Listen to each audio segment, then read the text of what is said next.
bonjour les parents.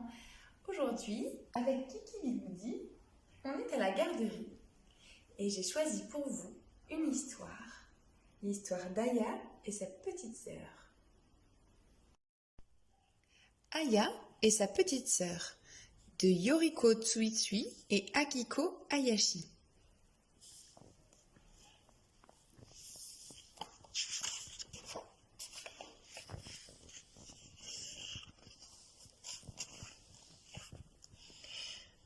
Aya jouait devant la maison, quand sa maman est sortie et a annoncé « Aya, je vais à la banque, je reviens tout de suite, attends-moi ici. »« Et Kika ?»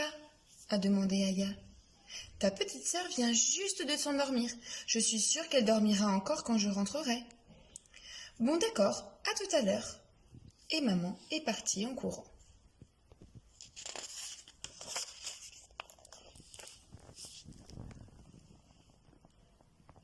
Au bout d'un moment, Kika s'est mise à pleurer si fort qu'on l'entendait jusque devant la porte. Aya s'est précipitée et a regardé dans la maison. Kika est arrivée pieds nus en zigzagant. Aya lui a mis ses chaussures et a dit « Voilà Kika, maintenant viens par ici, nous allons jouer ensemble. » Et Kika s'est arrêtée de pleurer.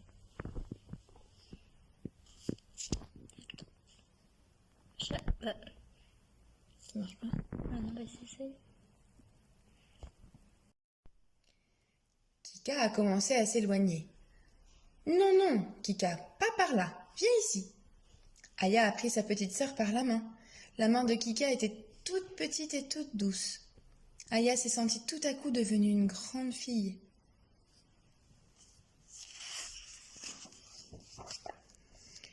Aya a sorti un morceau de craie de sa poche et s'est mise à dessiner une voie de chemin de fer par terre. « Kika, on va jouer au petit train. Tchou-tchou, tchou-tchou. » Kika a éclaté de rire, ravie. « Tchou-tchou, tchou-tchou. » Kika est arrivée à toutes jambes le long des rails, pas encore terminée. « Non, attends Kika, attends que je finis de les dessiner. »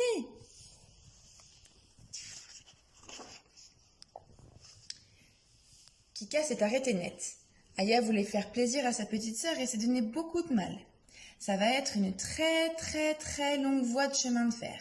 Là, c'est la gare. Attends, je vais te dessiner une montagne.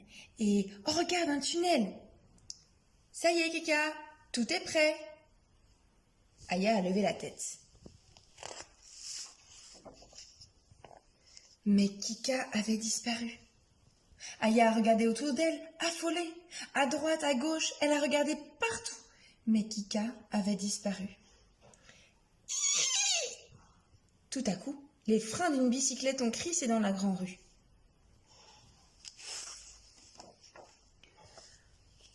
Aya s'est précipitée à toutes jambes dans cette direction. Oh, pourvu que ce ne soit pas Kika, pourvu que ce ne soit pas elle.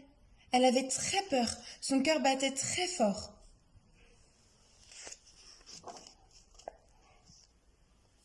Aya est arrivée dans la grande rue.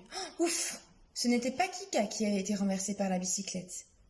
Aya a poussé un soupir de soulagement. Mais alors, où est Kika? Je sais, elle a dû aller au parc.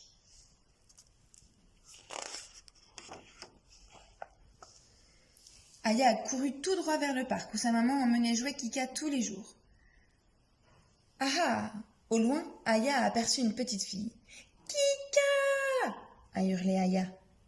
Mais la petite fille ne s'est pas arrêtée. Aya a accéléré et est arrivée en courant derrière elle. La petite fille s'est retournée brusquement. C'était une autre petite fille. Aya ne l'avait jamais vue.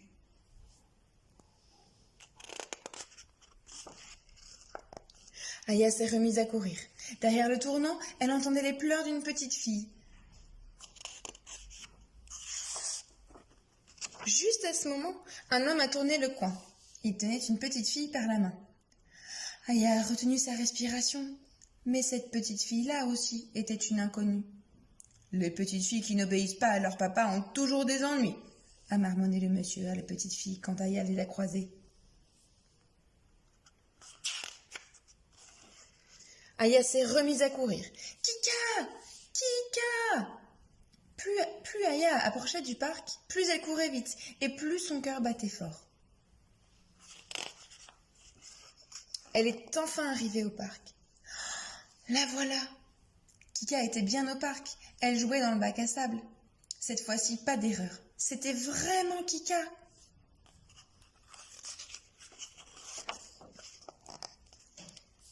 Aya a couru vers Kika sans dire un mot.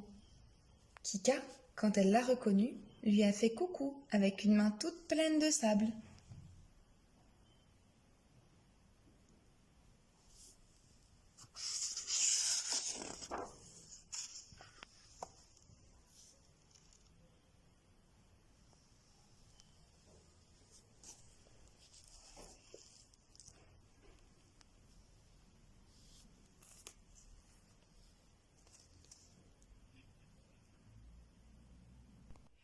Et voilà, c'est fini pour aujourd'hui, l'histoire du soir.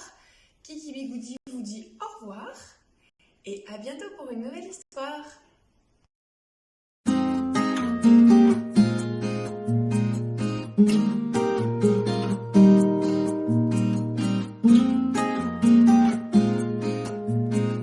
Thank you.